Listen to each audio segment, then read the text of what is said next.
All right, we're live now. So originally we'd scheduled Beth Cruz on today, but she had an issue. As she said, there was a windstorm. So all the best to Beth, and we'll reschedule. Life gets in the way a lot, and yeah, all the best to her. But today our talk is about, and there's always a lot to say, the impact of racism on healthcare outcomes. I know Will has a lot to say about this, and so I'll turn over to you. Get us started today. More Thanks, important. brother. Thank you so much. Yeah, it's good to be here as always. Racism and healthcare outcomes, man. It's like you said, it's a big topic and it's very personal for me because everyone in my family has experienced some kind of medical racism. You know, I remember when I was a kid and I was being taught how to ride a bike by my father. We would go near Duke Hospital, where both my parents were nurses, and there was like a little parking lot that we would practice in that was, pretty flat, but it did have this little steep kind of decline near the edge of the parking lot. And my dad somehow lost control at that steep incline and he hit the edge of the parking lot, like the curb, and he literally flipped over and flew into some shrubs and stuff. And we ended up having to take him to the hospital. And now, mind you, the hospital's right there. It's also the hospital that both of my parents work at. And we didn't know what was going on, how bad he was hurt or anything like that. But I distinctly remember um, my dad being incensed that they would not give him pain medication. And there's this whole legacy of thinking that black people don't need pain meds to deal with their pain. Hi, Corinne. What's Oh up? yeah, yes.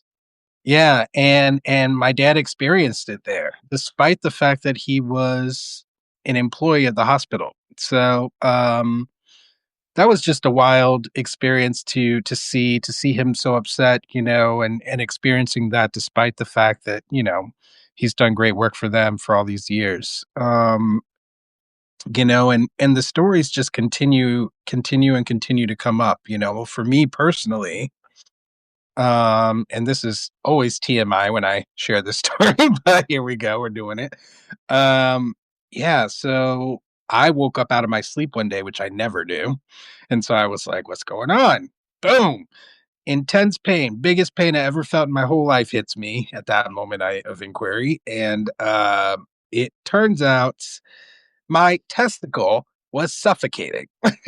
That's the best way to describe it. Yeah, there's like a vessel that gives blood and oxygen to the testicle, and it was twisted up, Oh yeah. called testicular torsion. Yes. And I was a gymnast, child gymnast at the time, regularly doing that. And so when you're bouncing around all the time like that, something like this can happen. And yeah, I tried to deal with the pain at first since I didn't know what was going on. I'm like literally crawling through the hallway, trying to get myself into the shower. Like, oh, just take a shower, it'll be fine. No, it wasn't fine. So I end up like 10 minutes later getting my parents, and they're like, okay, yeah, we need to go to the hospital. So we do. They literally carry me in because I could not walk by then, and they take me back immediately. But it does take 5 hours from there for anything to happen. And one thing that happened within that 5 hours was that the doctor came in and he grabbed my boss, like grabbed them. Like this is something that would have hurt, um, if my testicle wasn't suffocating to death. Yeah. And he actually, I'm literally like writhing in pain and, screaming because I never felt anything like that. And this guy acted like there was nothing wrong with me. And he actually kind of yelled at me for not being still in that moment. And, I was scared because I'm like, what? I'm like, what are you gonna do to me? Are you gonna hurt me? I was already in so much pain, and I just couldn't understand why he was treating me like that. And then I had a similar experience with the person who ended up doing an ultrasound on me. Just like really pressing super hard. I get that you have to get the image, but like, lady, and yeah, just like yelling at just total zero care for the pain that I was in. And it kind of not just those experiences, but others as well, turned me really off from seeking out healthcare professionals to deal with my pain because every time I would go, and I tried over and over and over, many different doctors in different states, you know, and I would have a very similar experience each time, just a lack of care for the pain, lack of care for my health, lack of care for my future prospects. I always had to really advocate for myself extensively. And, you know, doctors would often try to use my body as, oh, well, we have this new person who's training, can they take out your spinal fluid? And like, and just like, just, I mean, it's, the stories go on and on and on, honestly. And when I recently went to France for 3 months, as you know, I'm going to be moving there permanently soon. And I wanted to do a test run, right? And I visited a chiropractor in France. And this guy, he's like, tell me what's going on, like describe to me what you're feeling and how long this has been going on, this and that.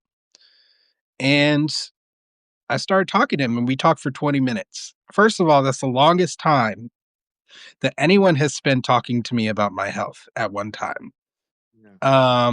And he was obviously very interested in trying to heal me.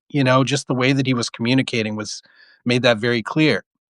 And he did indeed heal me. And I had a shoulder injury that progressively got worse over time because, of course, I went to doctors in the United States. Nobody would do anything. They'd take x-rays, right? And then they'd be like, oh, there's nothing to do. I actually went to the doctor initially for my shoulder because I wasn't sure if I could still swim or not, like, cause, it was painful to swim now. And I was like, I don't want to, further injure myself by trying to continue through the pain. So I was like, hey, like, I'm experiencing this pain, this and that. And the doctor's just like, oh, well, there's nothing really to do, just go on with your life. And I'm like, okay, but I'm like, okay, but can I swim? Can I not swim? And they're like, if you can swim, you can swim. And I'm just like, I'm getting zero information. It was just as if I shouldn't come. I've also had doctors laugh at my pain, literally laugh. I've had doctors laugh in my face about hearing about other doctors mistreating me, you know, and yeah, it really gave me this aversion to the healthcare system. And yeah, so I had such a different experience when I went to this chiropractor in France, and it was just really wild. And there was one moment in particular that stood out to me, which is when he was ready to actually, manipulate my shoulder and try to fix the mechanical problem that he diagnosed. And before he made the big movement, he was like, so listen, this is going to hurt pretty bad. And it was the first time any doctor ever warned me that I was going to experience pain, Yeah. and it was just really, really just impactful that moment. And it did indeed hurt a lot. But Yeah. he fixed my shoulder right then and there. I haven't had pain since that moment. And he even fixed some of the stiffness I was experiencing after the fact as well on a second visit. And, you know, another really important aspect of that visit to him is um, I got to tell him some of the things that I'm telling you right now, Walter. I got to talk to him about medical racism in the United States, about how some of that is certainly experienced by um, Arabs, in France, and so it was just a really great experience all around. Not just the healing, but also him being so receptive to that conversation and seeing that it impacted him, hearing my stories, and that he was gonna take that with him in his practice and to share with other doctors so that he made sure that people were getting the care that they deserve. and it was just awesome. Yeah. I'm glad it I'm glad it had that positive experience at the end. I wanna get back though quickly, a follow-up and what happened with the testicle issue. Did you finally get good treatment there, or how much I mean, it probably was much more suffering than needed to be Yeah. if they were taking you seriously. Yeah, my mom had diagnosed it, like, as soon as she told them what was wrong when we entered, and then 5 hours later, after all of these exams and the ultrasound, then they were like, "Okay, it is what my mom said it is." And then I had to get emergency surgery because my testicle was gonna be lost. They said when they opened me up, they were like, maybe, like, 15 more minutes, Oh boy. and I would've lost it. So, yeah. Yeah. That's interesting. That ties into something, and once we started talking about or saying this was gonna be the topic of the day, it made me think of Loretta Ross, and she wrote the book Calling In, but she's also got one called Reproductive Justice, and it's a thing I hadn't heard about before. But in her book, she has one of these scenes where she's been invited to speak, um, as an just to inform people about some of the issues the Black community faces, and she brings up reproductive justice to somebody she thinks is an ally, and that person's like, "Well, what even is that? That doesn't even exist." And she uses this as a teaching moment in her book because it made her very, very angry because she's been a victim of this. So she calmed herself down and then was able to turn this person into an ally by explaining the reality. Hmm. But I mean, you can't hardly blame her because the reality is in the United States, a lot of Black women end up sterilized. They end up sterilized by the and it's sort of like what you're talking about. They see a situation and then you get into that area where all kinds of treatments are possible and you could defend, but they're not really necessary. And so they say, well, this woman's having this issue. Let's just sterilize her. Oh, yeah. And so that proliferation, I mean, it's so upsetting because we're still living in this country where there's still people who deny that this is a racist country, and it's to the point now where I just openly laugh at them. You laugh because you can't. I don't feel there's anything to be gained by just having this polite conversation of, well, actually, first of all, it's like, are you kidding me? Are you kidding me? You don't think this country is racist? Are you kidding me? And you have to get them on their heels first, and then you can start getting into these examples. But your story too shows, I mean, when somebody already doesn't have a prejudice against you, I hesitate, as a white person, because it's like my experience is not the same. But I always want to try to convey to other white people, it's like we can understand when we're being treated unfairly because somebody has just an unfair uh, perception of us. They just don't like us. We know that, and they will act to hurt us then, and we can experience that, and then that helps us, cultivate your empathy, even though if it's like not an experience you have directly in terms of healthcare, Mhm. although I think everybody in the United States has, if we're honest, everybody has horrible horror stories about our healthcare in this country. Exactly. But this topic of just sterilizing women, sterilizing them, and there's little recourse you can do. That's out there, that happens. And people just have to start being aware of these Yeah. things that are going on. Yeah, it's so important to be aware, and because especially in an environment like a medical environment where you're stepping in there to get help, right? I was talking to Natasha the other day about this, how both of us experienced in our professional lives entering environments where we thought, oh, this is going to be a woke environment. This is going to be a place where our values are going to align with the people there and we're going to be able to actually do good work and feel empowered. And both of us experienced some of the worst racism that we ever experienced in those spaces, right? And so, yeah, like it's really difficult to get good healthcare if you're walking into a situation where you have to be on edge, right? Because then, it's almost like you're fighting a battle on two fronts. You're fighting your own body, you're fighting the system, and trying to get care at the same time, trying to extract something from it.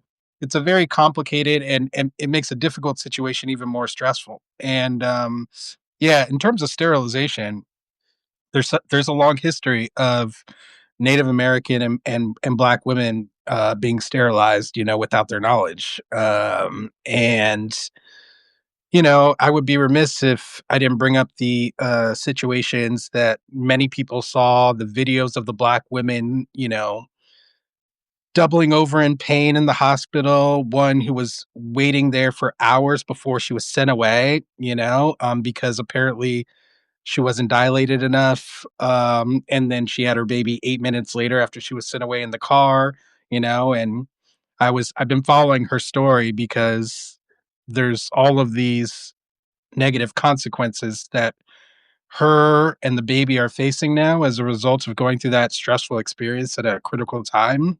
Um, and the hospital is not taking accountability for what happened based on what I have heard from the family after that.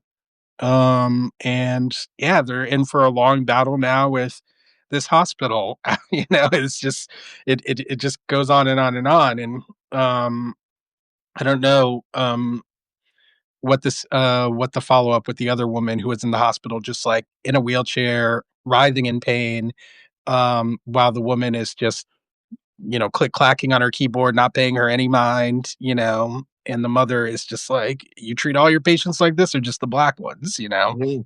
And she's just pretending like she didn't hear that, and it's just sick. And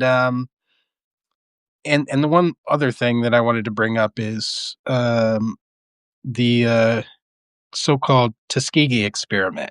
You know, the syphilis, as they call it, an experiment. It really was just torture, but you know, um, pretending that they were treating people with syphilis, but actually giving them a placebo so they could monitor the advancement of syphilis over a period of decades.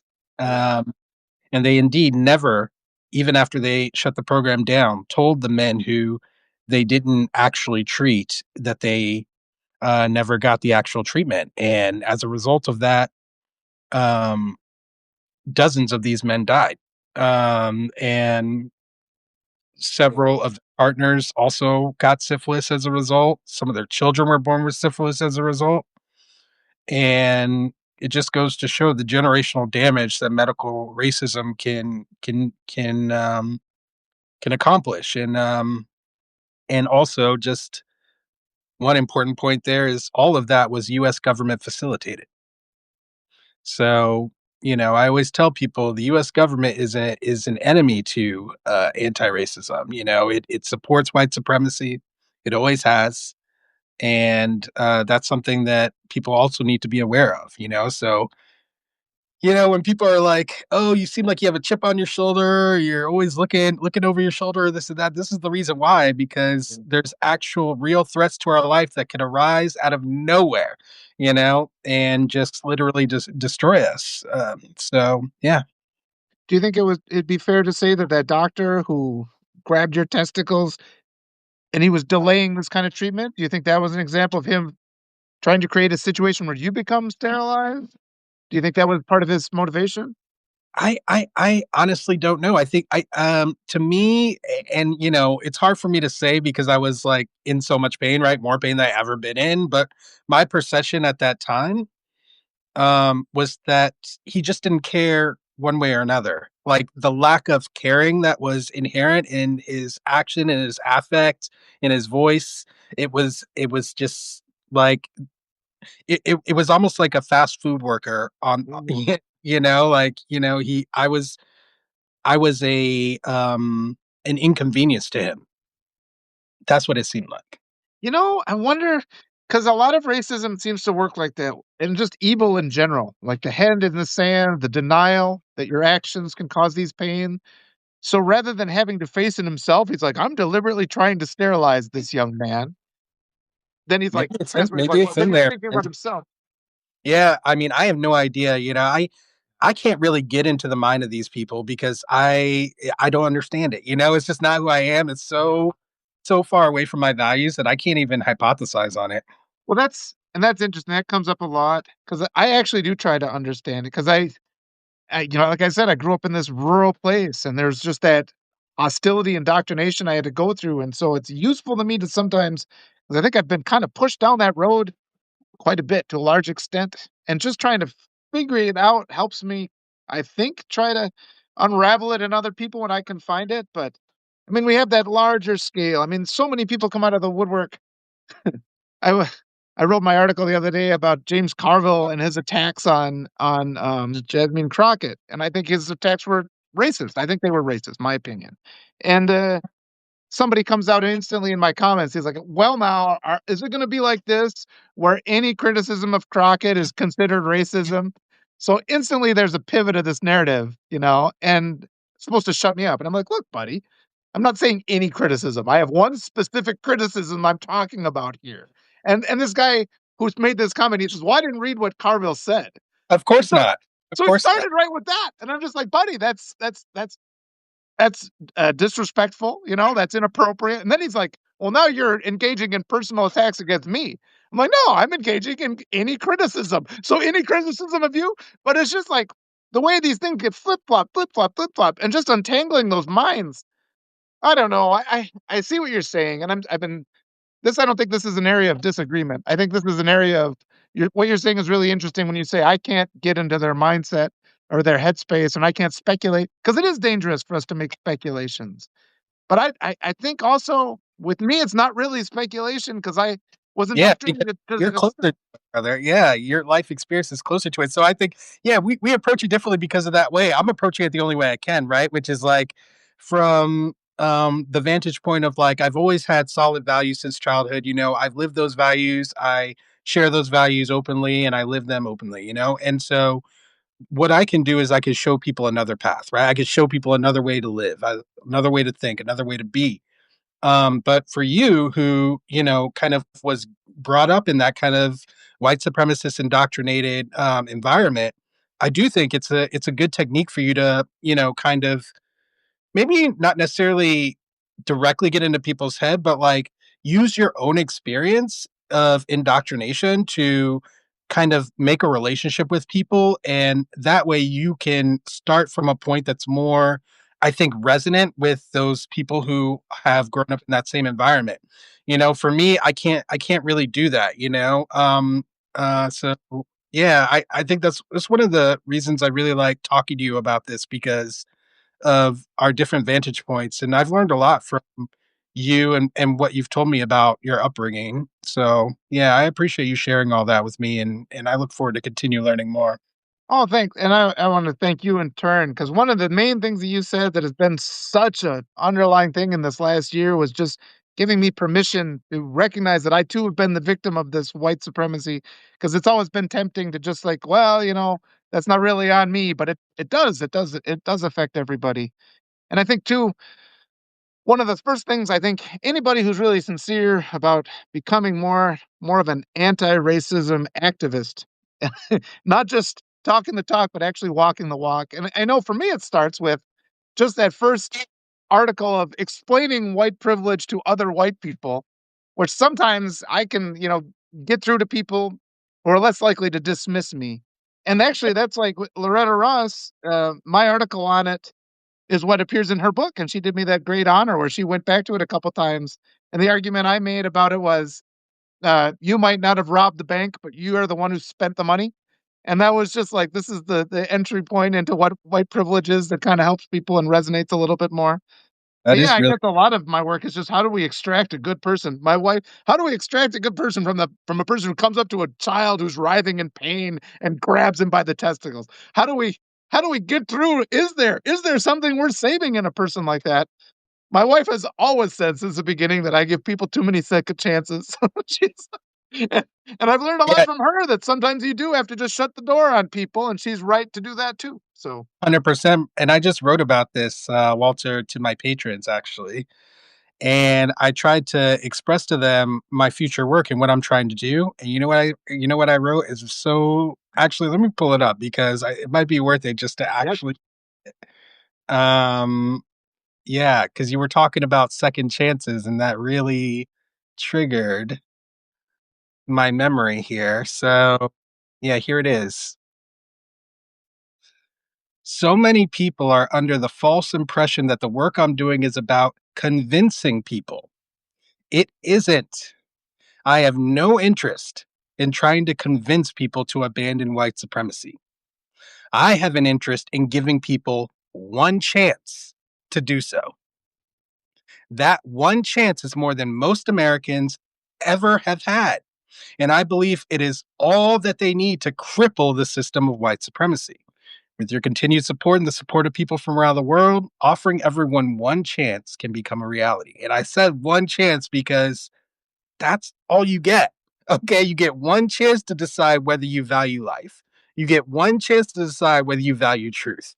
You get one chance to decide these things, and then that is how you live. Okay. And I do truly feel that that chance has been stolen from so many Americans, especially racialized white Americans, through ignorance and through the perpetuation of ignorance.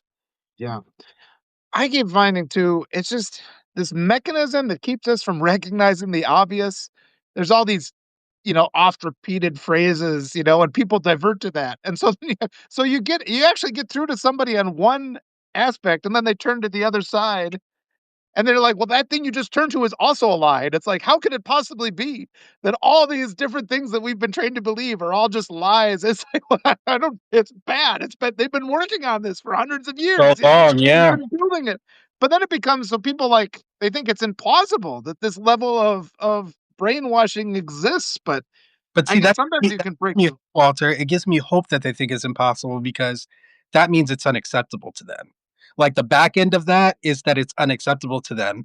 And so once people are able to accept the depths of evil that they've been, unbeknownst to them, drawn into, right, and made a part, and the betrayal, once they're able to grieve the betrayal of their country, of the stories that they've been told about themselves and the world around them, that after you get through those emotions, that is the moment where you're able to take the choice. But most people never even get an option to have space to go through the grief, the betrayal, to work their way through those emotions.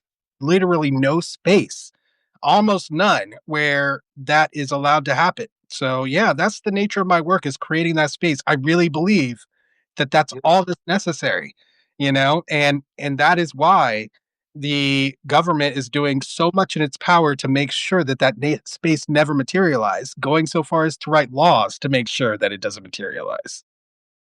Yeah. And I want to mention too, it's like, because the horrors of the things that we just have to deal with, and we're all just expected to just kind of go on. And last week when I talked to Nick and I broke down again, and it was that same story, finding that little girl's body in the woods. And it's just, once you see something like that, there's this pressure of that we feel that we're just supposed to talk about it in a normal way, like just it's like anything else that happened in our life. And I could tell when I was talking about it with, and I don't feel like putting myself into that moment. I'm kind of keeping myself deliberately out of it again. But just like, when you're in the presence of other people and you just have this emotional breakdown, where you allow, and I'm right now I am deliberately suppressing my emotions. I could fall into that again, but there's times when those emotions are strong. It's like the tide, you have other things. You have 30 things that remind you of that. And you just need to break down and cry and just like this thing, but just feeling just the depths of those atrocities, And we're talking about a government that tortures young men to death. Syphilis is an ugly disease. I mean, that kills you in a really horrible way. There's other stories like the father of gynecology. I've forgotten his name, but he did these surgeries on women, and also from that just offensive belief. This idea that black people don't feel pain, and then he would do gynecological experimental surgeries on women without any kind of, and he's still revered to this day. And then we get that narrative of, because if you tell these stories, how do you not, if you honestly tell that story, how do you not break down and just lose it? And but then it's like part of the American idea is, oh, you got to lift yourself up from your bootstraps. We can't have any moment of weakness. And so we prevent, and that's part of this whole mechanism. I think we have to be honest about these atrocities, these horrors. We have that whole argument of, well, you're making white people feel bad about yourself. It's like, we're not. What we're trying to do is prevent human suffering is what we're trying to do. We're trying to be honest about these injustices and unfair things. Yeah. Just yeah, it is. Honest is a key word there, Walter. We're trying to expose people to the truth. And to That ourselves, Right, because yeah, we can all feel empathy for everybody if we just give ourselves that permission and just, I don't know. I think it is important for, I don't know much of this is, there's so many things that are kind of mixed in here, like the toxic masculinity mindset that is one of the pillars of, we got to do our No, our visual map. representation, yeah, of white supremacy, but toxic masculinity would be a country in that. You're just and I've been reading Ellie Leonard's book, and it's about this really cruel father who is just not there to help his daughter when she is raped and then becomes pregnant, and these things they just keep building and snowballing, and more pain is the result. And it gets to that point where you're living in a fantasy world, and I think this year, 2025, and I was living in a more of a fantasy world before that. I think to some extent, human beings have to live in denial just to survive because there are a lot of horrors of life that I think we have an evolutionary reaction that makes us disregard something. We don't sit there dwelling on the fact that we're going to die, every single day. Every now and then it comes to us. Mhm. But the degree to which we are deluded right now about the horrors and the pain and the suffering that we could prevent, in which we do nothing and we allow to continue, has to be changed. We've made, I think, strides in 2025. A lot of people have understanding that. How far we have to go for me is hard to speculate, until we actually get to that ideal place. Yeah. You know, I always tell people that I made my decision to bounce because Yeah. I can see the road ahead. I have very good foresight, Walter. I've predicted a lot of things, and yeah, I don't like I don't like the future that I see right now for this country. And it's not necessarily just the horrors. It's the people. It's the people's reaction to the horrors. Yeah. Um, I tried to get people to shut it all down. I tried to get my colleagues I was teaching with at the community college. I'm like, we can't continue. We absolutely cannot continue to pretend like everything is okay while they are selling bulletproof backpacks to kids and Yeah. talking to us about installing semi bulletproof glass for in the walls of the college. We must take a stand and protect our own lives. That wasn't enough. These people were not willing to even stand up for their own lives, much less anyone else's. And Yeah. so, yeah, because of that, I'm like, I have no interest in sticking around with a bunch of people waiting to die. I that is not my idea of a good time. But of course, I'm still going to be back here regularly fighting because our children, they do not deserve any of this. They deserve so much better. A better environment, one that's not toxic and full of violence and full of just poisonous rhetoric and hatred. And Yeah. I just, I can't allow, I can't know that that's what they're going to be walking into and just let it rock. You know what I mean? I've got to do something to try to cleanse the environment. And not just for them right now, but for the future generations as well. What kind of world are we creating for them? You know, I really want people to introspect on that. What kind of world are we leaving to them? In the past, that used to be at least talked about as if it mattered. But you don't really hear this now. No one seems to actually be giving a lot of care to what kind of world we're leaving to our children. And Yeah. yeah, it's devastating to watch. But I know that for my values, I can't just let it go. But I also need to find some peace for myself. And we've talked about that in the past Yeah. that, I found some and I'm gonna hold on to it as much as I can. When I first moved to Peru, that was something they emphasized because the people I met there were so kind and they recognized that I was in distress. And it probably was actually a help to me that I couldn't speak the language, because I couldn't say stupid, offensive things that I had been indoctrinated to believe. So in the process of learning a foreign language and having to live like that, you kind of cleanse yourself, which I needed.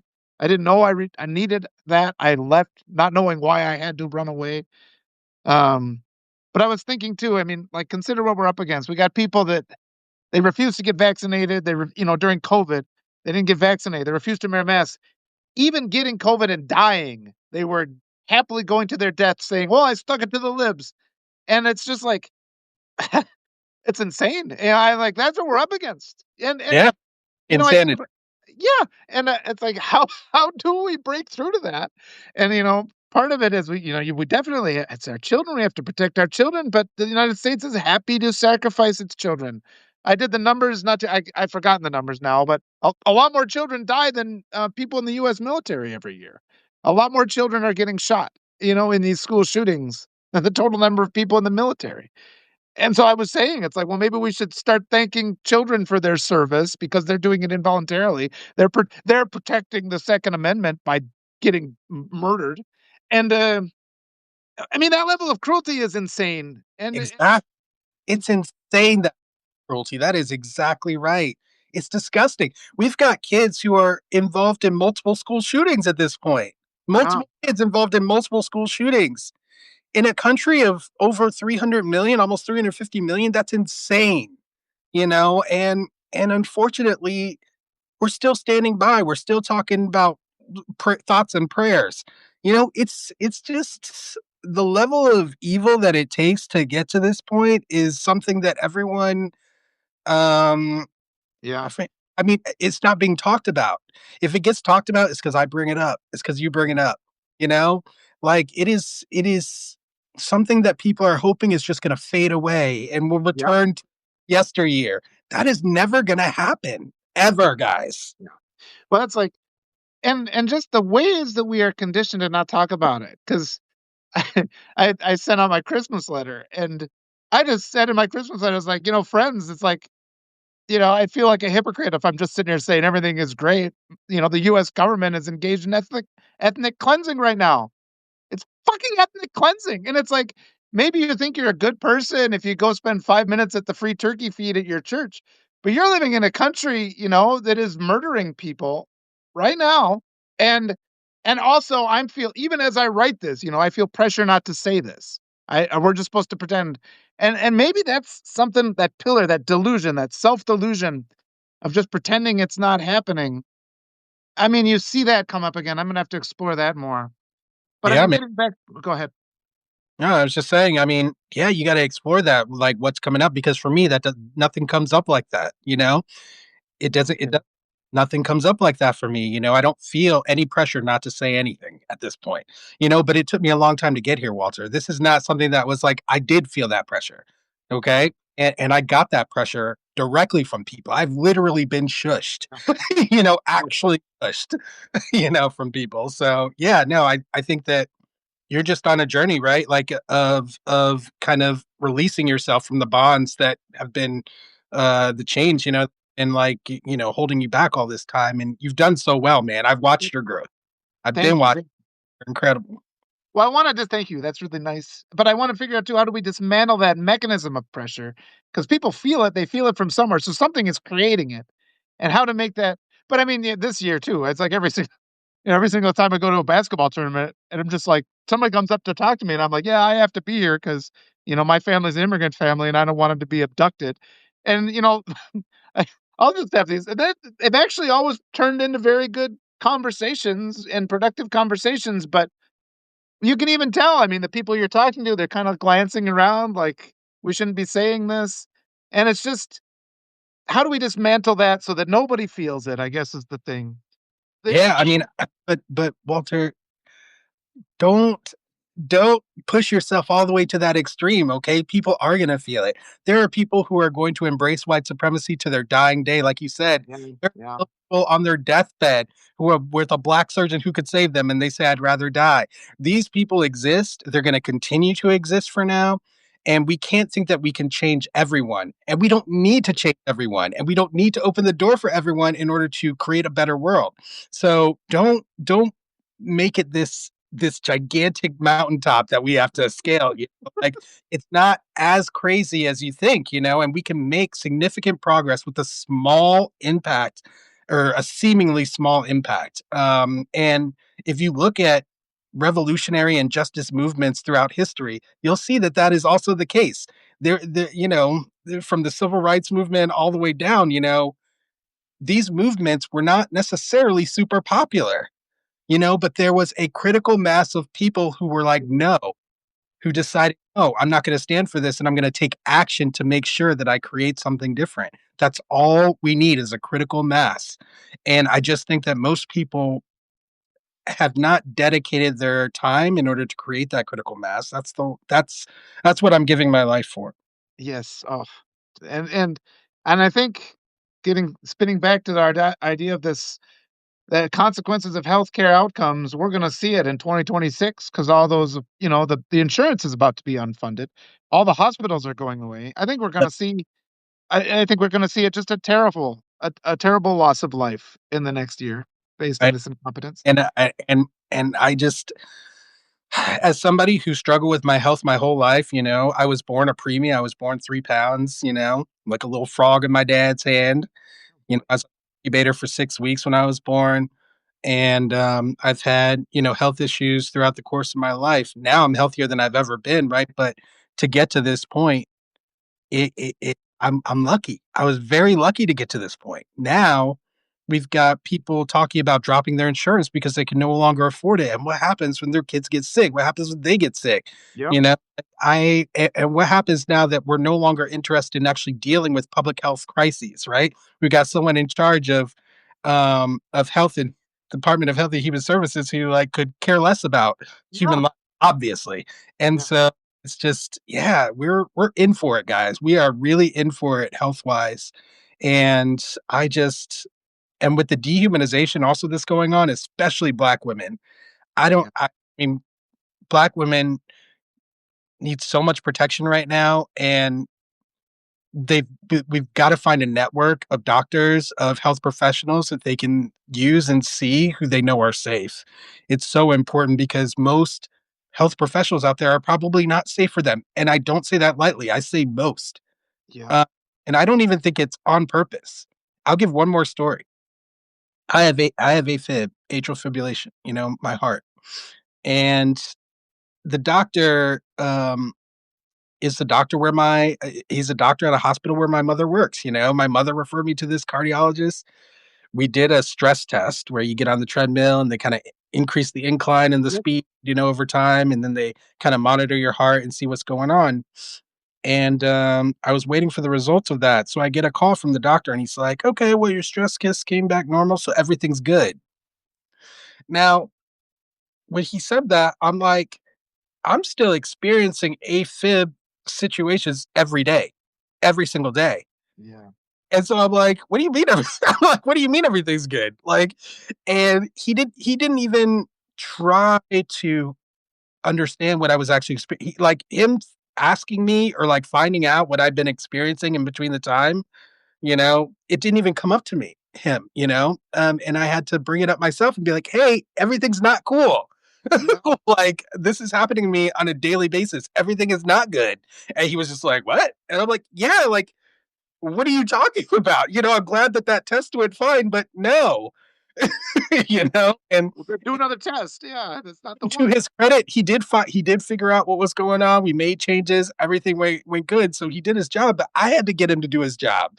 You know, Yeah. it's this is why stuff like DEI and people who are able to train people to communicate in a way that actually gets to the heart of the medical issue across any biases that may be unconsciously dealing with you. I don't think this guy was being malicious, but he could have killed me.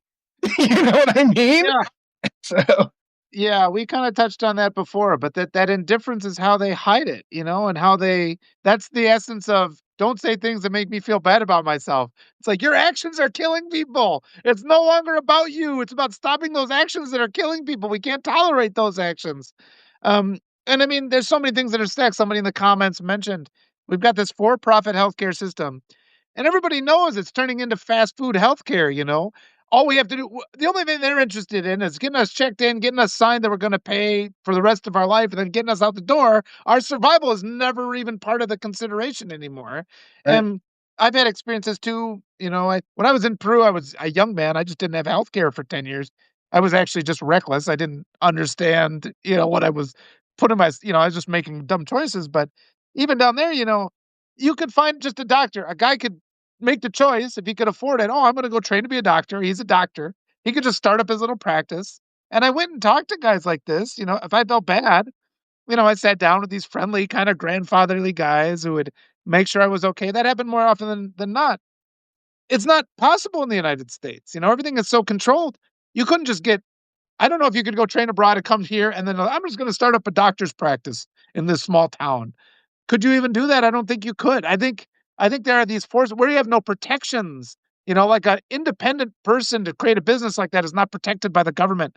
Everything is controlled by this massive industry that really just sees us as little walking profit centers that, they do the bare minimum to keep us alive. Allison Wilkes brought it up too. During COVID, their oxygen sensors were not reading right on black people, so they were, oh yeah, you've got plenty of oxygen in your blood, and then they die. And Right. just to what extent is it? It's malicious. It's death. Is it ignorance? How much of it is deliberate? I think there's a spectrum, but there is a very big segment that is deliberately trying to murder the black population in the United States. That's just a fact. I When mean, we've got people at the highest level of government just admitting it. We've got people who commit mass shootings writing it in their manifestos. There's evidences abounds. That black people are in danger in this country. And so I don't debate that anymore. I don't debate it. It's not. If you don't want to believe it, then you don't. If you're not even curious when someone says something like that, then to me, that's already an expression that you've chosen your values. That's already an expression. So I don't need to hear anymore. I just wanted to mention a book that, one of the last kind of medical racism books that I read that was really good, by Uche Blackstock, the Blackstock family, family of doctors. It's called Legacy. A Black Physician Reckons with Racism in Medicine. Okay. Book, great story. And she talks about, her mother as a doctor, her sister as a doctor, and going through medical school, she actually ended up with some medical issues that she had to deal with, and she experienced the same thing while in medical school, and while she was training to be a doctor. And it really shows all of the different levels, that can happen, and I think that's one way to really get people to understand the depth of evil that we're dealing with, is to be like, it's not just about going to the doctor, it's about how doctors are trained, what images are in the books that they're learning from, who's being put in charge of teaching and what they're telling people, the bias that is involved in all of that and how it actually influences medical outcomes, on the full picture for people. I've done it in criminal justice, it's done in medicine by people like Dr. Blackstock, and it's got to happen in context where people feel a connection, I mean, I've heard stories about racism in construction, in IT, and any context that you can imagine. I used to host these panel discussions, Walter, the intersection of race in various contexts. And I did, like I said, I did education, I did technology, I did religion, I did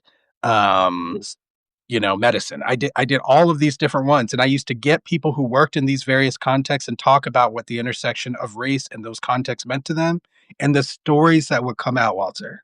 Yeah. The stories that people would have about their professional lives, just like stuff that is beyond the beyond. I'll tell you just one. I know we're on the medical, but I'm going to talk about this IT one because it's so absurd. And actually, I'm hosting an open discussion group tonight, and the guy who told me this is attending tonight. Um, but he works for an IT company. He's an Asian man, and they make him carry around, when they go to certain projects, like hardware. They make him carry boxes of hardware for optics. Like, he does not work with hardware. He's a software engineer, and he is asked by his bosses to carry this around because of the optics of him carrying those things. Yeah. Y- I mean, these are the kind of insanities that can happen, um, in a situation where you're trying to reinforce a racial hierarchy that never made sense in the first place.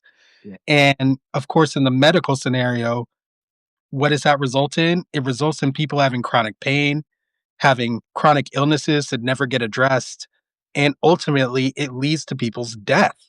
Like the black woman who had a baby and then just literally bled out over hours while her family is desperately pleading for doctors to actually take care of her. When they finally looked at her, her entire abdomen was filled with blood. You Yeah. and it's just, these are the outcomes if we don't deal with this serious toxic Yes. evil of white supremacy.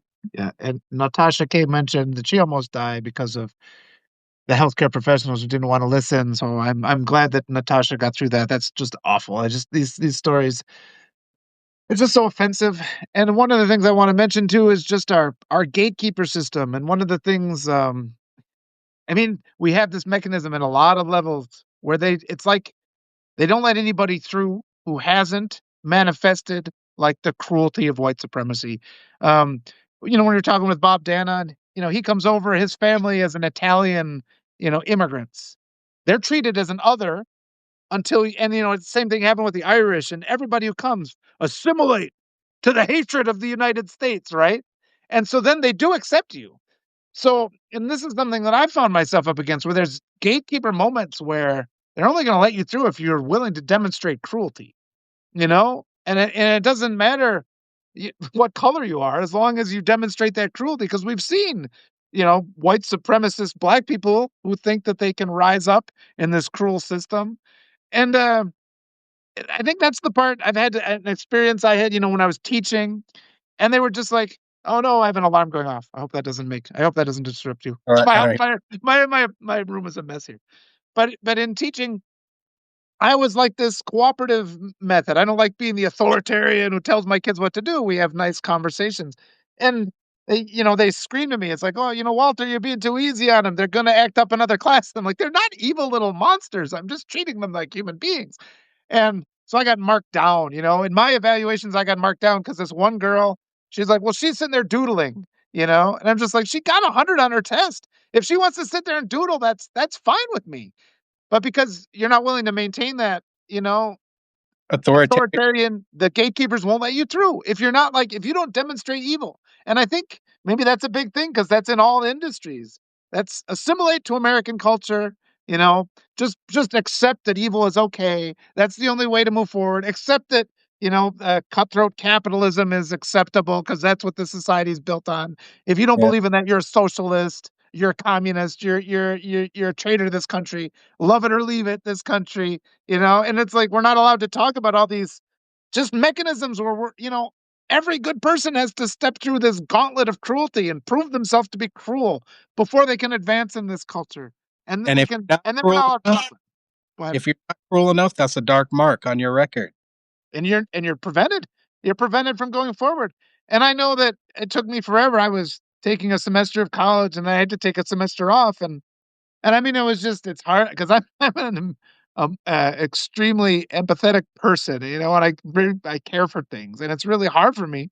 And it's you want to please the authority figures in your life, but then they're demanding that and it's confusing, because you're like, this love you feel for your authority figures. That love is a good thing, even if the person you're showing that love to is not worthy of that love. The love you feel is still a good thing. And if that person betrays that love and asks you to do something cruel, then you're confused because you're like, I feel love for this person. I want to please that person, but what they're asking me to do is against my integrity. How do you deal with that when you're 7 years old or 10 years Exactly. old? And I think those are the horrible choices we subject our kids to. Yeah, I don't know. You're right. I want to call some attention to a couple of things in the chat. Ziggy, you mentioned awakenings before. I'd love to have a full conversation just on that topic of awakenings because that's what needs to happen. There's a reason why we use the word woke, you know, because an awakening needs to occur for people to be able to actually choose their values, right? And reflect upon the fact that that choice was stolen from them, oftentimes when they were a child, just like you were saying, Walter. So, yeah, we should definitely have that conversation focus at some point. And I also want to call attention to what Howard wrote here. Everyone I know who's a racist is also misogynist. Yeah. And it's actually bringing me back to a conversation I had yesterday with one of my paid subscribers who reached out to me. Lainey, I appreciate you so much. And we had a discussion about, the intersection between white supremacy and the patriarchy, and misogyny. And absolutely, they both need to be dealt with. They're both intertwined. There's a lot of overlap there. And yeah, man, protect the women and girls in your life. Protect the women and girls outside your life. I've had to protect so many women who who were just strangers.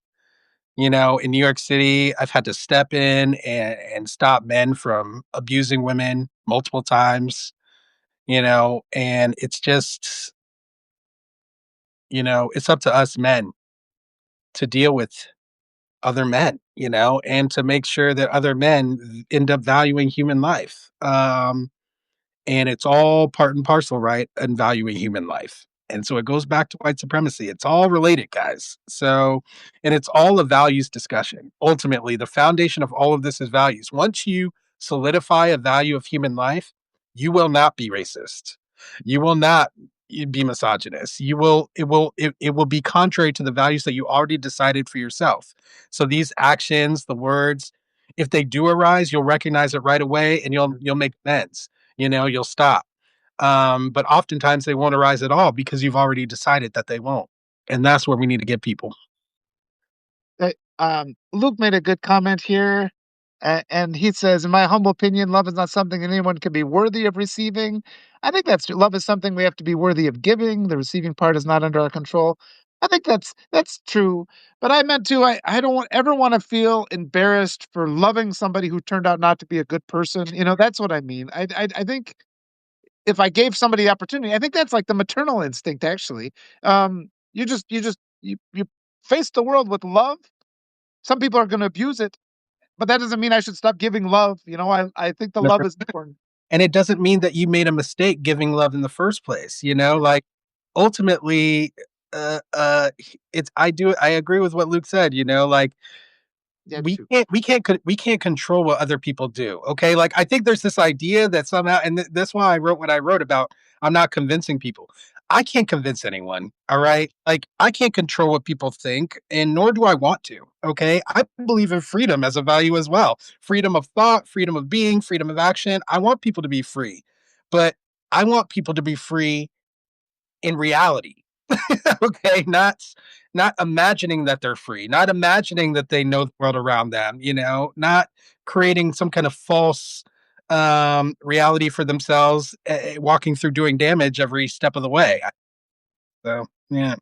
Well, I think because a lot of times what happens, and we have this mechanism to make us not be vulnerable and compassionate and caring. And so if you love somebody and then that person then betrays you or mocks you or whatever, the temptation is, well, I'll never love anybody again, or somebody ridicules you.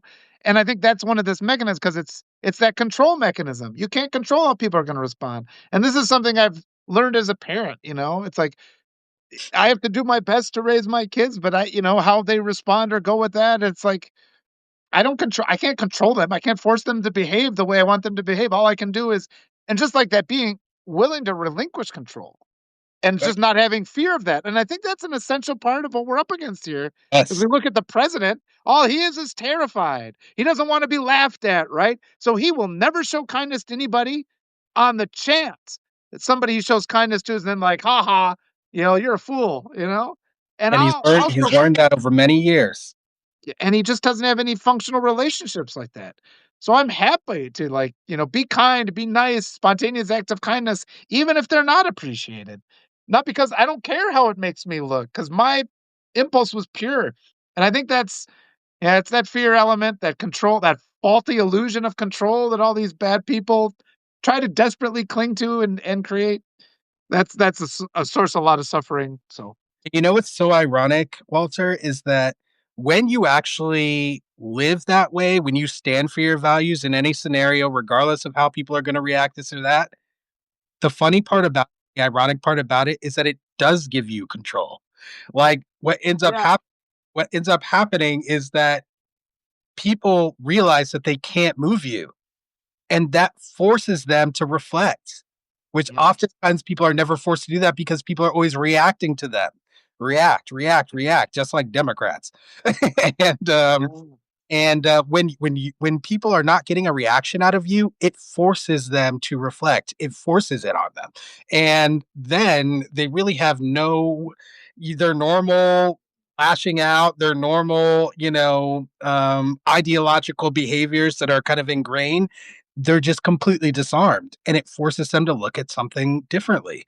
I've seen it happen many times. I think I told you the story of that one guy in the bar who was so angry and wanted to fight me, right? And I just told him, listen, man, I don't want to fight you. I just want to talk to you. And it was the last thing he thought he would ever hear. He's so used Mhm. to reacting to his anger.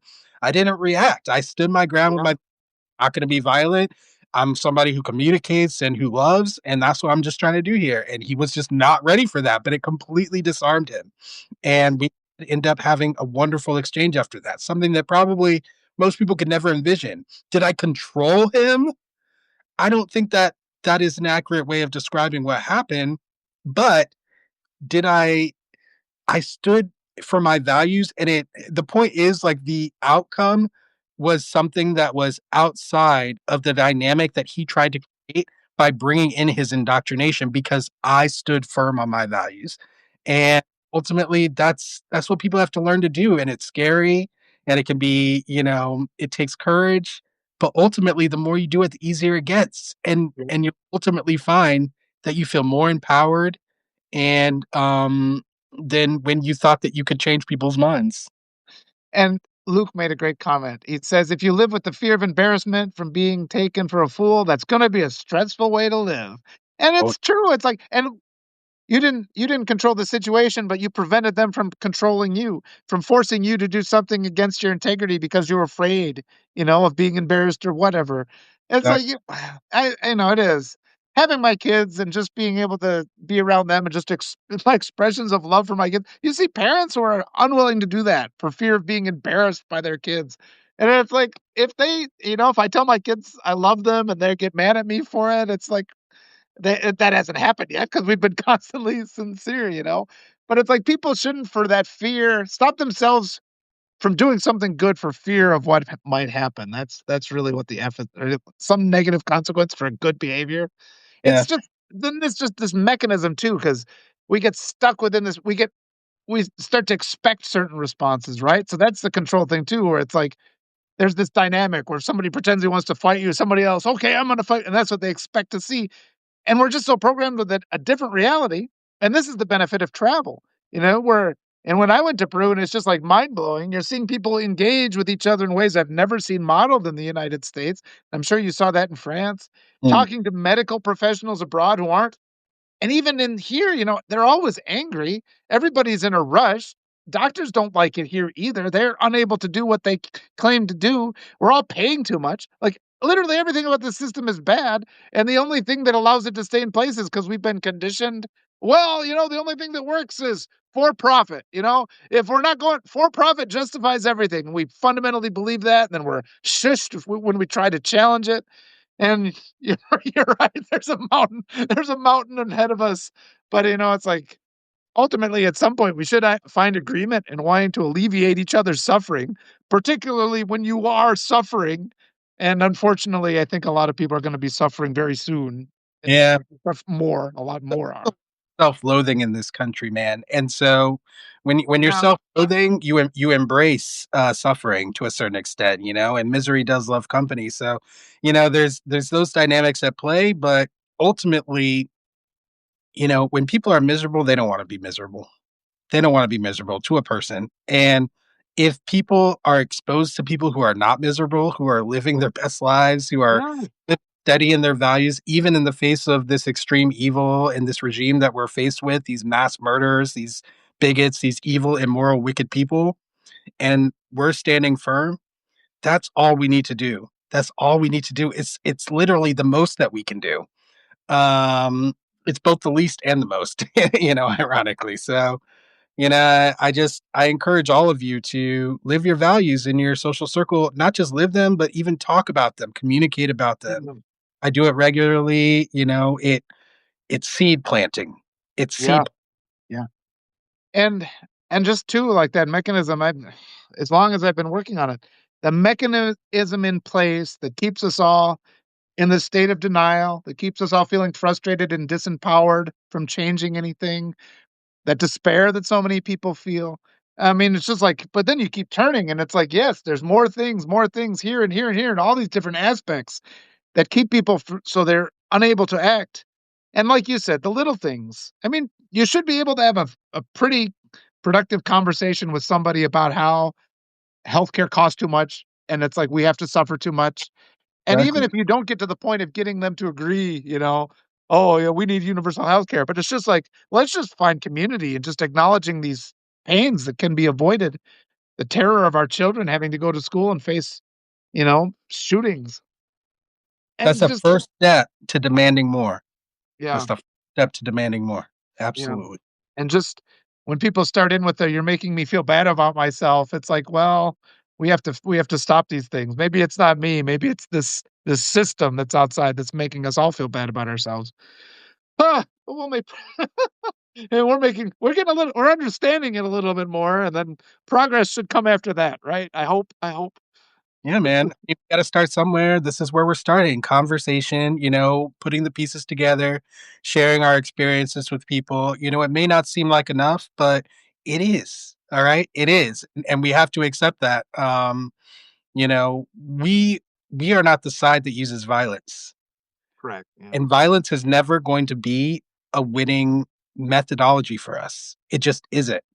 Um, our tools are love, our tools are kindness, our tools are communication, and we need to leverage those in this battle. And believe it, guys, that we are more powerful than evil. We are. Ultimately, it's about figuring out how to maximize the use of our power, which is something we are absolutely terrible about. And Yeah. so, Well, you know, by design, they've made us that way. They've forced it. And just but we got to take ownership too, Walter. Yeah, it may be true that it definitely is true that there are external forces that created this scenario and environment, but we can't hang our hats on that anymore. We've got to be better. We've got to be more. We've got to evolve. We got to transform. And it starts with just yeah. conversations like this. Well, and also too, though, I just wanna say, like, I every single day, I try to uncover some other thing that I assume, like, all these things that you've assumed to be true, and then when you actually just take a second and look at it, and you get that's why we get caught in these circular arguments with people and the debates on social media, they end up in this circular thing, and it doesn't seem like it's unproductive, there feels like there's no way out of it, and it's because it's always just slipped in there, something you assume to be true, and, like, the recent one where I was mad about James Carville and people are saying, "Well, he's irrelevant." And I'm just like, I actually think it's like how is he able to kind of hide, where people don't criticize him? He's allowed to criticize everybody else. We turn around and criticize him, and they're like, "You circular firing squad." It's like there's these pockets of places that we've been conditioned not to look, and I think I've been discovering a lot of them. So I want to just have everybody feel great, have a little grace with yourself. They're not easy to find, especially we've had our perceptions so controlled, and just peeling back those layers and being able to say things. And I have a lot of people that are my, wonderful loyal readers who will sometimes challenge me on something, and it's very helpful. And then I'm able to think, well, am I wrong on that? And I'll think about it a little more, and it's like, no, this argument is based on another thing that we assume to be true, which is a lie. So people help me uncover those all the time. But it is this massive hidden network. And everybody here always helps. Your wonderful comments always help. We're making Yeah. progress. We have to have grace with each other. We are going to make mistakes. We're going to say things that are a little insensitive. We try not to do that. We're trying to do better. More people saying hello. Oh, he has to go. Bye, Howard. So yeah, we are kind of at the end of time. We're over time. You had any final words that you want to say, Will? I'm just grateful for this conversation and for you, Walter. It's always a wonderful conversation with you. I always walk away from my conversations with you feeling hopeful and feeling empowered because, you're doing the work, like truly, since I first met you to now, you've transformed so much that it's wild, to actually witness. And like, I just want to express my gratitude for you for that. And for all the viewers, for your comments, for what you bring to the table. Like, I appreciate that so much as well. Your encouragement for me and for Walter and for the creation of these conversations. And you guys show that it's meaningful, the work that we're doing. And I appreciate that much. Yeah. Oh, it's been such a relief. And you've been such a help for this whole year. It's such a comfort. And just the guidance has been so important. And all the wonderful people here listening, 103 it says, and that's great. I mean, that's a lot. And if all of you talk to one person today, that's 200 people who see things differently. And that's how it's going to be done. Yeah. This whole, yeah. Guys, to just talk to the people in your social circles Oh, about what you heard today. Like just bring it up, "Oh, I watched this live stream. Here's what I heard." That's it. That's all it takes, and you'll be surprised the impact that just doing that affirmative action can have, all right? So start somewhere, all right? Yeah. Thank you so much. Thank you, Ah, Ziggy. thank you, everybody. Oh, thanks for the appreciation. Huh, all right. Well, I think I'm gonna go have a nap. And I'm out of here too. You guys have a wonderful rest of your day and week. I'm heading to Texas tomorrow. Wish me luck with that. Oh, and yeah, be safe, be safe. I will. I will. So long, everyone. Take care. Be well. Bye, Paul. See ya. Yep, thanks, everybody. Talk to you soon. I can get it out.